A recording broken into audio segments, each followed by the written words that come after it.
দুঃখের পাহাড় দেখে যারা ভেঙে পড়েন, কষ্টের ভয়াল রূপ দেখে যারা দমড়ে মুচড়ে যান, তাদের জন্য এই আয়াতটি অবশ্যই আশার আলো দেখাবে। যেমন চিরস্থায়ী নয় রাতের অন্ধকার, আকাশের কালো মেঘ। পৃথিবীর এসব বিষয় নিয়ে তুমি চিন্তা ভাবনা করলে বুঝতে পারবে, জীবনে ব্যর্থতা, একাকিত্ব, কষ্টের কালো মেঘ সব হাসি কেড়ে নেয়। আবার কখনো কখনো আনন্দের বৃষ্টি ঝরে কষ্টের চিহ্ন ধুয়ে মুছে দেয়।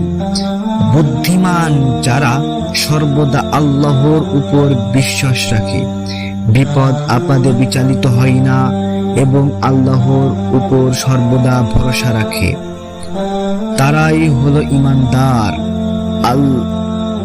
আল্লাহ তাআলা পবিত্র কুরআনে বলছেন, ইন্না মাআল উসরি ইসরা, নিশ্চয় কষ্টের পরেই রয়েছে সুখ।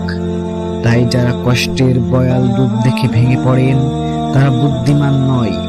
একটা কথা সবসময় মনে রাখবেন, আপনার জন্য আল্লাহ তাআলাই সর্বদা উত্তম পরিকল্পনাকারী।